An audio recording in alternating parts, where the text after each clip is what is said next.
Hi friends, मैं Priyadarshi sir Chanakya CTC Patna से। हम लोग जो है आर.एस. अग्रवाल नवीन का ठीक है फुल सॉल्यूशन लेकर आए हुए हैं और हमने 2 टॉपिक कर चुके हैं, एक नंबर सिस्टम और एक एलसीएम एससीएम। आज हम आप लोग को स्टार्ट कर रहे हैं डेसिमल फ्रैक्शन। ठीक है, तो आइए थोड़ा सा पहले कुछ थ्योरी कर लिया जाए। ठीक है, सभी आदमी देखेंगे बाबू, पहला कंसेप्ट है परिमेय संख्या। परिमेय लिखेंगे, ऐसे कॉलम बना लेंगे सभी आदमी। फिर दूसरा में भी परिमेय लिखेंगे और फिर लिखेंगे अपरिमेय।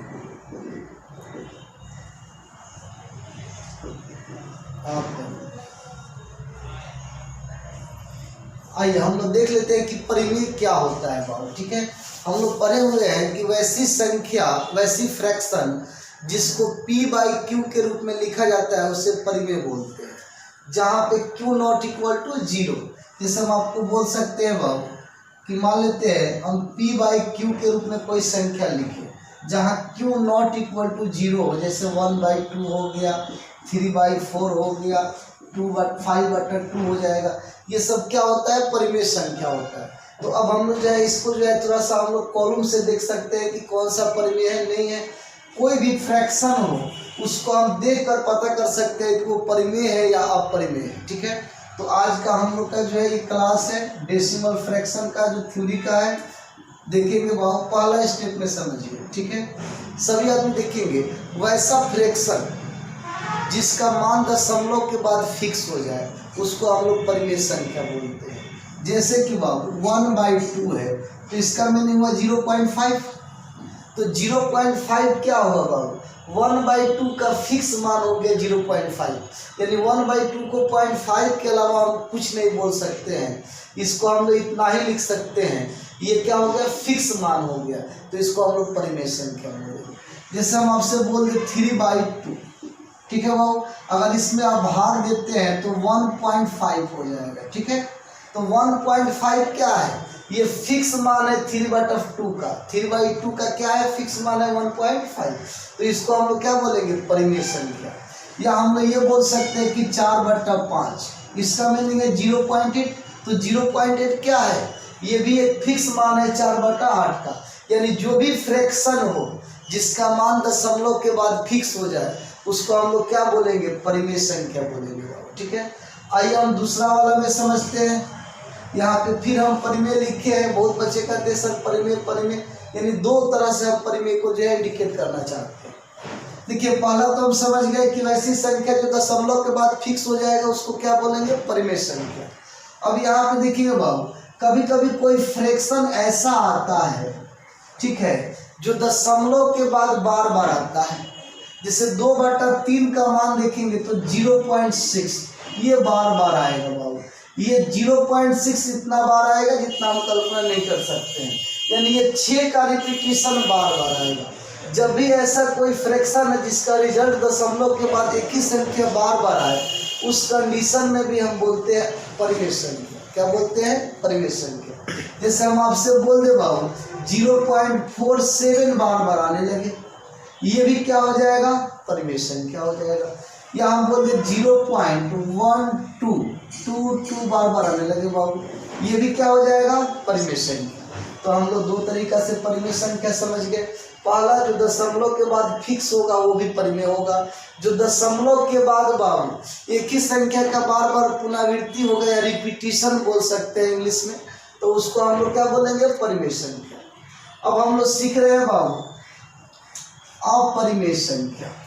ठीक है, तो देखिए कोई भी फ्रैक्शन हो या कोई भी जो है मान हो जो दशमलव के बाद फिक्स नहीं रहे उसको हम लोग क्या बोलते हैं? तो उसको हम लोग अपरिमेय संख्या बोलते हैं।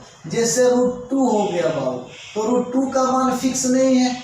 1 पॉइंट जो है बाबू 414 समथिंग होता है, ये फिक्स मान नहीं है। √3 हो गया तो 1.732 समथिंग होता है, ये भी फिक्स नहीं है। तो देख रहे हैं हम लोग जो भी मान है दशमलव के बाद फिक्स नहीं है उसको हम लोग क्या बोलेंगे? अपरिमेय संख्या बोलेंगे। जैसे √5 हो गया, √7 हो गया, √11 हो गया, रूट जो है वो 13 हो गया, √17 हो गया, ऐसे बहुत सा संख्या मिलेंगे जो दशमलव के बाद फिक्स नहीं रहेंगे, उसको हम लोग क्या बोलेंगे, तो अपरिमेय संख्या बोलेंगे। ठीक है, तो आज के बाद हम लोग तो देख के बाबू पहचान सकते हैं कि कौन परिमेय है कौन अपरिमेय है।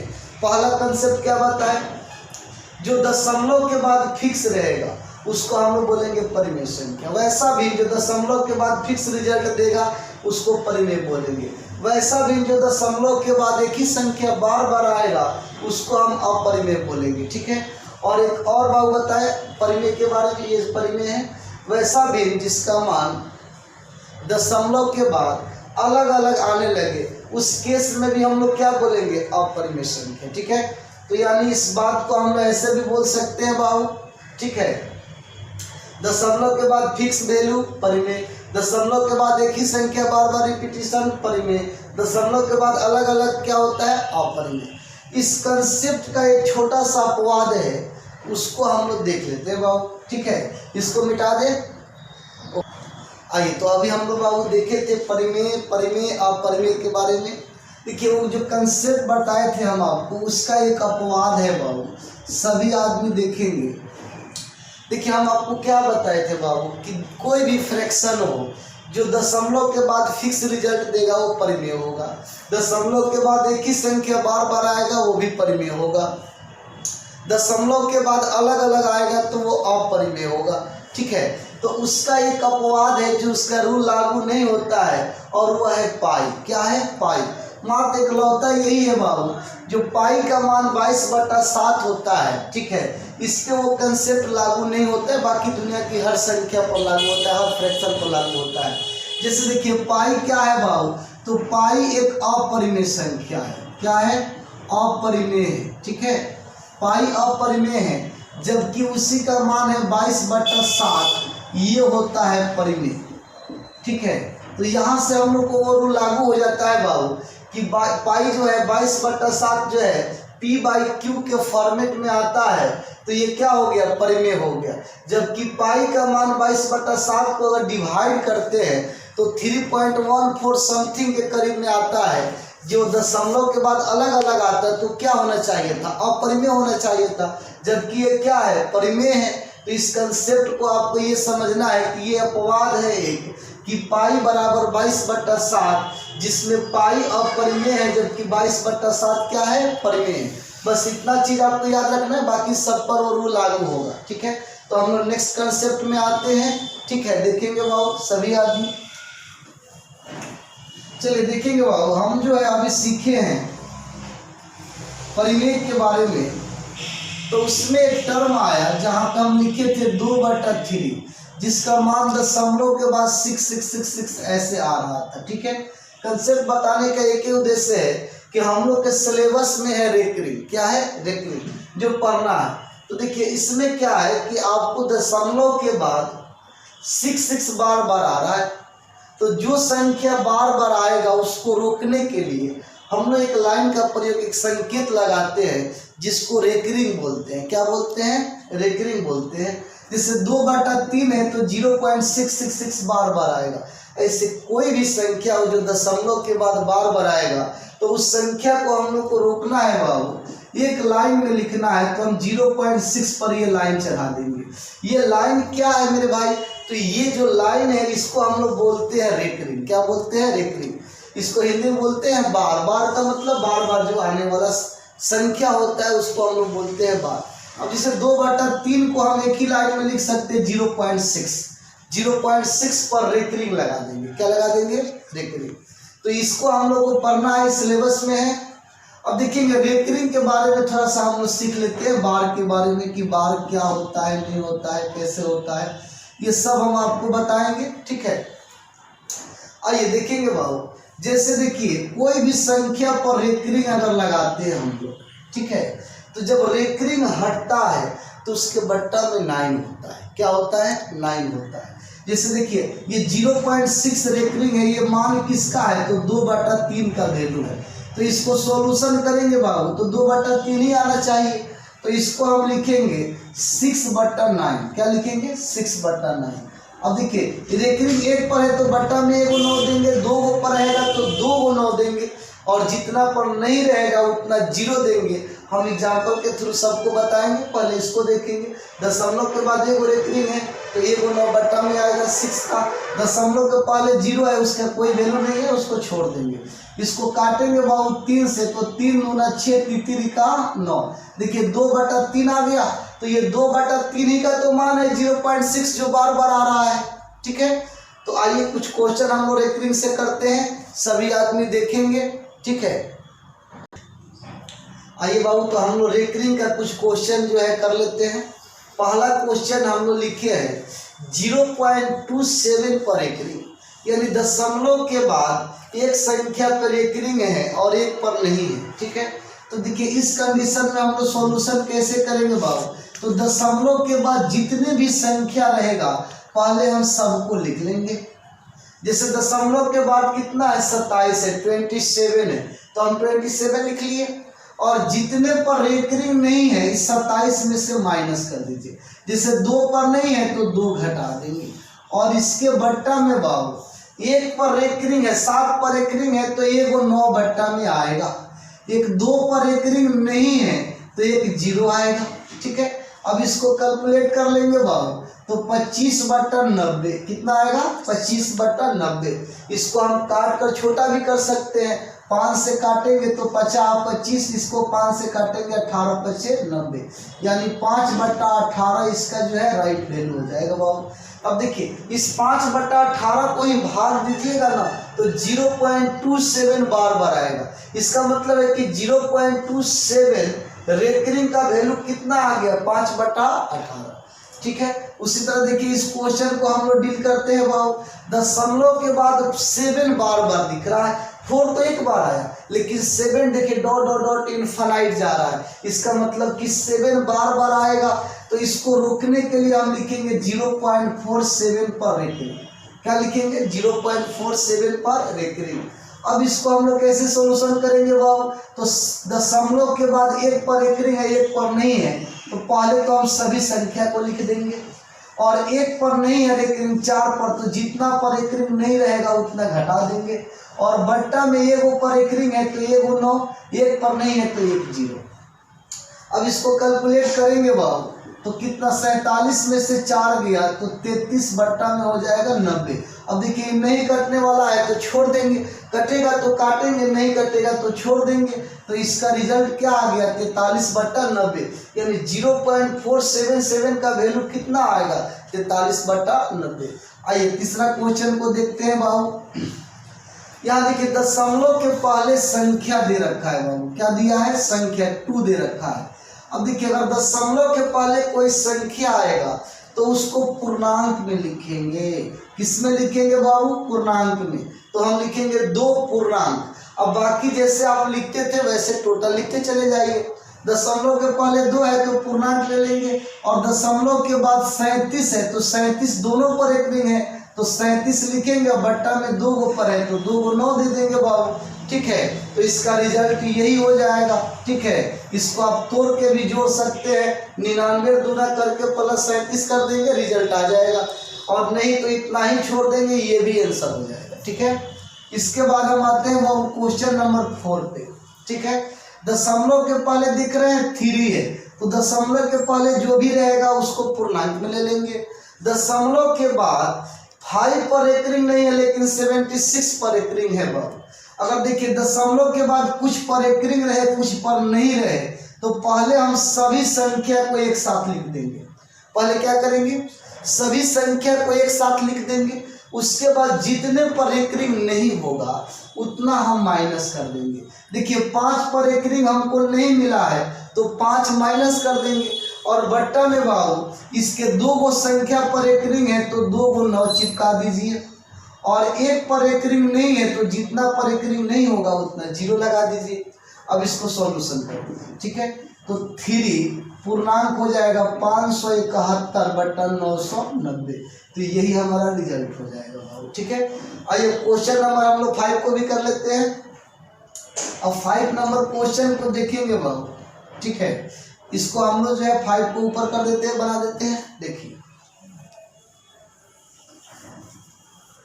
क्वेश्चन नंबर जो है हम लोग 5 को डील कर लेते हैं। देखिए यहाँ दशमलव के बाद, ठीक है, 3 5 3 पर एक रिंग दिख रहा है, 4 पर एक रिंग नहीं है। तो हम लोग क्या करेंगे बाबू, दशमलव के पहले जो भी रिजल्ट होगा उसको हम लोग जो है पूर्णांक में लगा देंगे। किस में लगा देंगे? पूर्णांक में। और उसके बाद जितने संख्या उतने को लिख दीजिए। अब बट्टा में जो है जितना पर एक रिंग है उतना 9 दे दीजिए।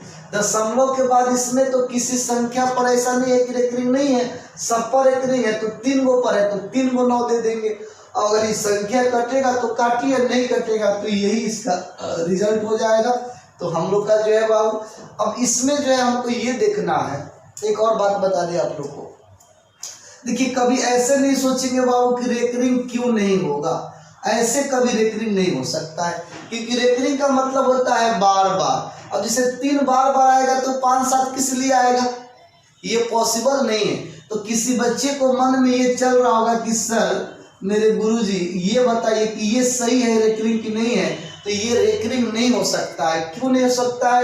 क्योंकि दशमलव के बाद जो बार बार आता है उसी पर रेकरिंग होता है। जैसे यहाँ 3 2 पर भी रेकरिंग पॉसिबल नहीं है। जब भी रेकरिंग आएगा, ठीक है, या तो 8 पे आ जाएगा और नहीं तो 2 8 पे आ जाएगा और नहीं तो सब पर रेकरिंग हो सकता है। लेकिन दशमलव पर शुरू में रेकरिंग होकर लास्ट में कोई संख्या नहीं हो सकता है। जैसे कि अगर इस तरह से कोई बच्चा लिखता है तो ये गलत है, ये रेकरिंग नहीं हो सकता है। ठीक है, तो हम आप लोग को बता रहे हैं कि दशमलव के बाद अगर कोई संख्या रहेगा तो रेकरिंग कैसे निकालते हैं।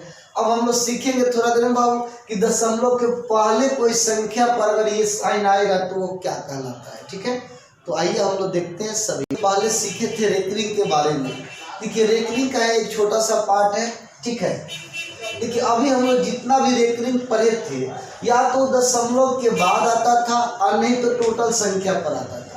लेकिन बाबू अगर कोई संख्या ऐसे हो गया कि 2.35 और देखेंगे बाबू यहाँ पे जो है 2 पर ऐसे लाइन दे दिया। ठीक है, आपको इसको जो है रेकरिंग नहीं समझना, ये रेकरिंग नहीं होता है। हम लोग जो है दशमलव के बाद कोई संख्या अगर ऐसे रहता तो इसको हम रेकरिंग बोलते हैं बाबू, या ऐसे रहेगा तो रेकरिंग बोलते हैं। लेकिन अगर इस टाइप से दे दिया तो ये रेकरिंग नहीं होता है। ठीक है, तो इसको हम लोग आखिर करते क्या है, करते क्या है इसका, आइए थोड़ा समझेंगे। देखिए बात समझने वाला है बाबू। देखिए दशमलव के बाद किसी संख्या पर अगर ये साइन रहता है तो उसको रेकरिंग बोलते हैं। लेकिन दशमलव के पहले किसी संख्या पर ये साइन आता है तो इसको हम लोग बोलते हैं पूर्णांकीय भिन्नांश। क्या बोलते हैं? पूर्णांकीय भिन्नांश। और इसका इंग्लिश होता है चरैट्रिक्स। क्या होता है? चरैट्रिक्स। और इसमें क्या है बाबू कि जब ये साइन हटता है किसी संख्या पर से तो माइनस लेकर आता है। क्या लेकर आता है? माइनस। इस देखिए 2 पर पूर्णांकीय भिन्नांश है 3.5 तो हम माइनस लगा देंगे 2.35, यही इसका आंसर हो जाएगा, रिजल्ट हो जाएगा बाबू। जैसे इसको सॉल्यूशन करना है तो माइनस कर देंगे 3 अब पॉइंट में 43, इसको सॉल्यूशन करना है तो -5.62। अब देखिए ये चीज याद रखना है आपको। ठीक है, कि दशमलव के बाद किसी संख्या पर आता है तो पूर्णांक जो है दशमलव के बाद रहता है तो रेकरिंग होता है, दशमलव के पहले रहता है तो पूर्णांकीय भिन्नांश होता है। तो हम लोग पूर्णांकीय भिन्नांश का साइन हटता है तो माइनस लेकर आता है, जबकि रेकरिंग हटता है तो बट्टा में 9 लेकर आता है। ठीक है, और जितना पर रेकरिंग नहीं रहता है उतना 0 आता है रेकरिंग में। तो आइए अब रेकरिंग से हम लोग क्वेश्चन भी कर लिए हैं, इससे आगे हम लोग कंसेप्ट देखते हैं दशमलव में। ठीक है, डेसिमल फ्रैक्शन में। ठीक है, आइए बाबू, तो अब जो है हम लोग एक नया टॉपिक सीख रहे हैं। ठीक है, कोई भी फ्रैक्शन हो उस फ्रैक्शन को हम लोग बड़ा छोटा कैसे निकालेंगे। जैसे पहला हम लोग केस लिखे हैं 1 में, इसमें केस 2 होगा। ये पहला क्वेश्चन है केस 1 का। इसमें कर 5/7 11/13 17/19 25/27 में बड़ा और छोटा भेद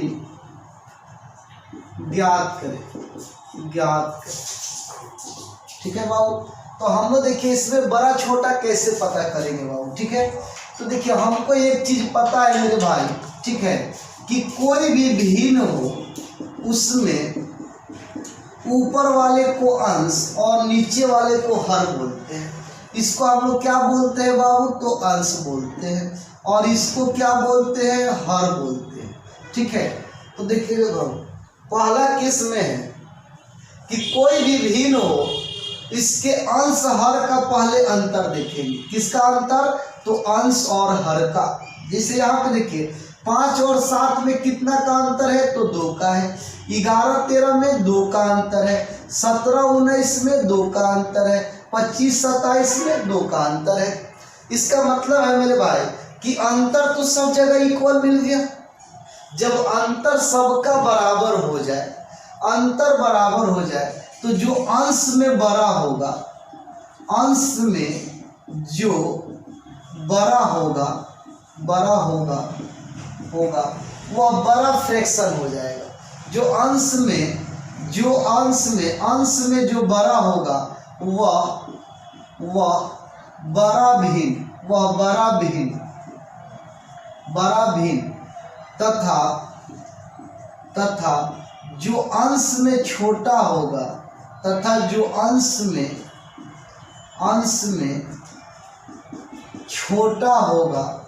छोटा होगा वह छोटा भिन्न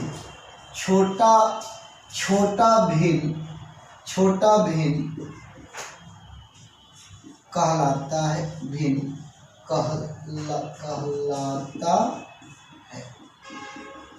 ठीक है बाबू। देखिए इसमें कोई दिक्कत नहीं है, थोड़ा सा ध्यान देंगे। अंश हर का पहले अंतर देखेंगे, और इसमें जो है बाबू, जो अंश में बड़ा होगा वो बड़ा भिन्न, जो अंश में छोटा होगा वो छोटा भिन्न। जैसे देखिए पहले नोट्स को हम मिटा देते हैं, सभी आदमी ध्यान से देखेंगे अब। ठीक है, हम जो नोट्स लिखवाए थे वो क्या है, थोड़ा समझ लेना है। इसमें देखेंगे 5/7 में अंतर 2 है, 11/13 में 2, 17/19 में और 25/27 में। यहाँ देखिए 2 का अंतर अंश हर का है बाबू। ठीक है, तो इसमें अंश ऊपर वाला है, तो देखिए 25 से बड़ा कोई है इसमें, अंश में कोई नहीं है, तो सबसे बड़ा क्या हो जाएगा फ्रैक्शन, तो 25/27। और सबसे छोटा क्या होगा बाबू, तो सबसे छोटा क्या है, 5/7, तो सबसे छोटा हो जाएगा 5/7।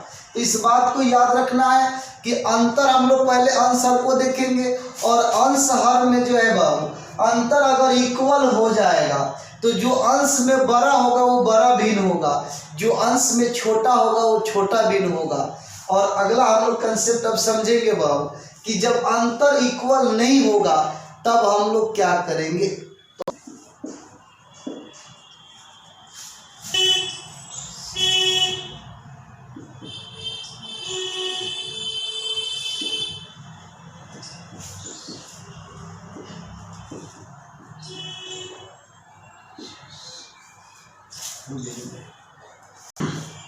आइए बाबू, तो हम लोग जो है पहला केस पढ़ चुके हैं कि जब कोई भी फ्रैक्शन हो जिसमें अंश और हर का अंतर अगर इक्वल होता है तो जो अंश में बड़ा होगा वो बड़ा भिन्न और जो अंश में छोटा होगा वो छोटा भिन्न कहलाता है।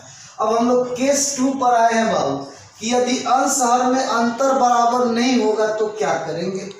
आइए देखिए, पहला क्वेश्चन हम लिखे हैं बाबू, सभी आदमी ध्यान से देखेंगे। पहला में दिया है कि 4/9, 7/12, 13/17 और 19/25 में सब बड़ा और छोटा ज्ञात करें। इसमें हमको बड़ा फ्रैक्शन ज्ञात करना है और छोटा फ्रैक्शन ज्ञात करना है, बड़ा और छोटा।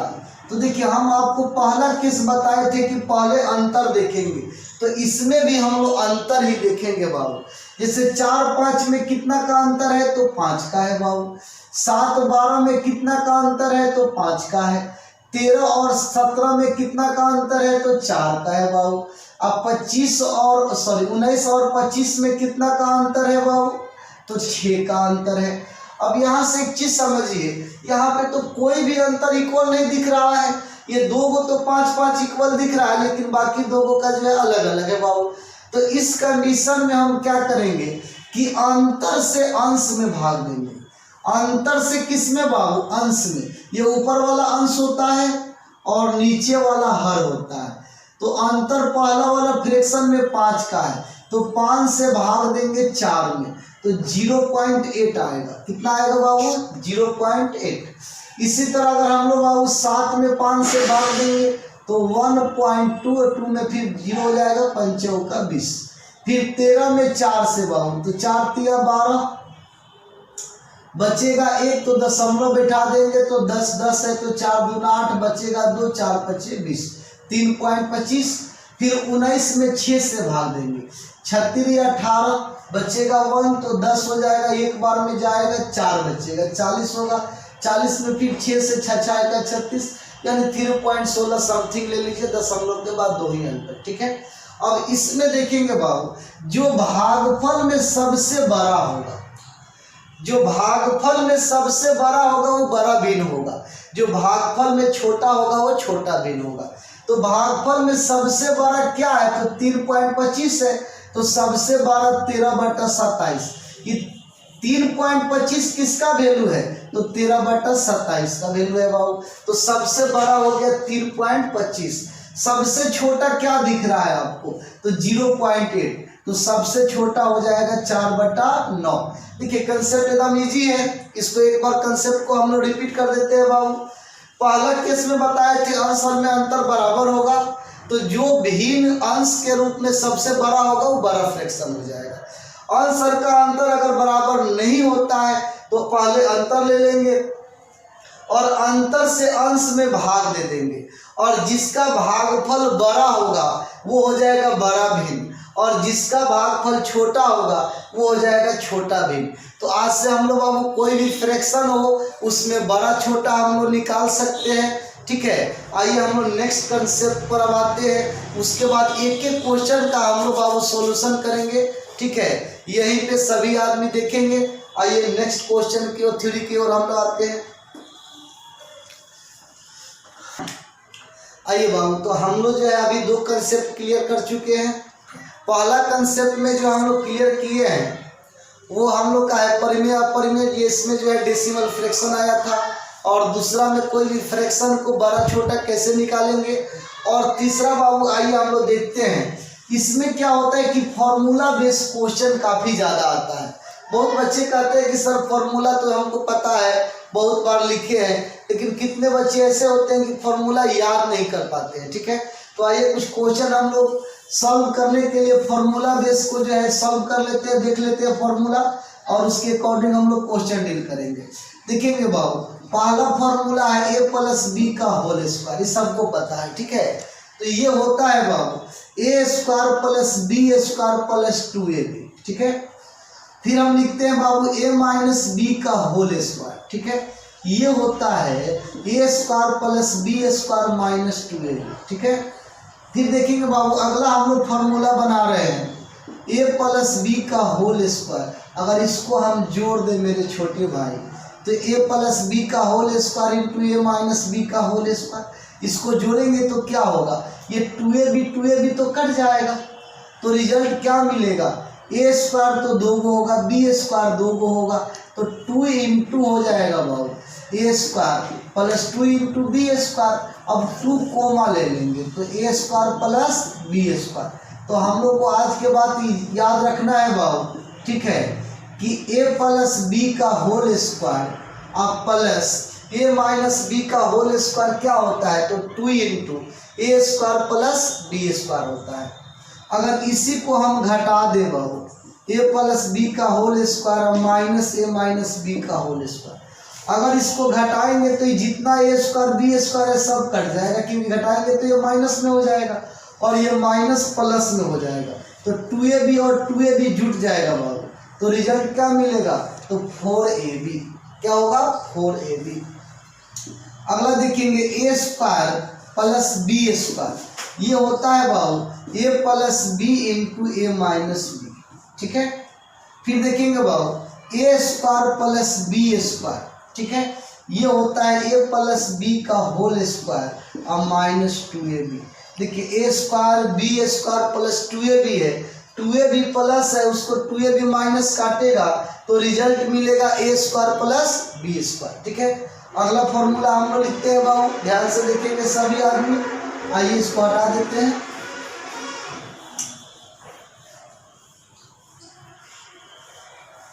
देखिए अगला फॉर्मूला हम लोग लिख रहे हैं बाबू A plus B plus C का होल स्क्वायर, ठीक है। तो ये हो गया A square plus B square plus C square plus 2 into बाऊ A B plus B C अब प्लस सी ए। फिर हम लोग अगला लिखते हैं बाऊ ए प्लस बी का होल क्यूब, ठीक है। ये होता है A cube plus B cube plus C cube, ठीक है। Sorry A cube plus B cube plus 3a square B plus 3ab square. देखिए बहुत आदमी इसको ऐसे भी लिखता है A cube plus B cube अब plus 3ab into A plus B, ठीक है। दोनों सही है, या तो वैसे गुना कर दीजिए या विदाउट गुना को भी आप लिख सकते हैं। अगर हम लिखते हैं ए माइनस बी का होल क्यूब, तो ये होता है A cube minus B cube minus 3a square B अब प्लस 3ab स्क्वायर, ठीक है। या इस बात को हम लोग ऐसे भी बोल सकते हैं कि A cube minus B cube minus 3ab into A minus B, दोनों राइट है बाबू। फिर हम लोग लिखते हैं बाबू A cube plus B cube, इसको हम लिखेंगे ए प्लस बी इंटू बाबू A square minus A B minus B square, ठीक है। हम लोग क्या लिखेंगे A plus B into A square minus A B अब प्लस बी स्क्वायर बाबू, ठीक है।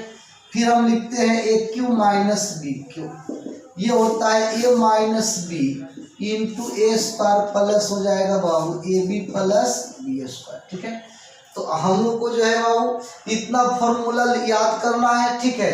इससे क्या होगा कि क्वेश्चन थोड़ा सा आसान हो जाएगा, ठीक है। अब जो है बाबू हम लोग इसके बाद जो है अगला क्लास में मिलेंगे तो डेसिमल फ्रैक्शन का एक एक क्वेश्चन जो है नवीन का सॉल्व करेंगे।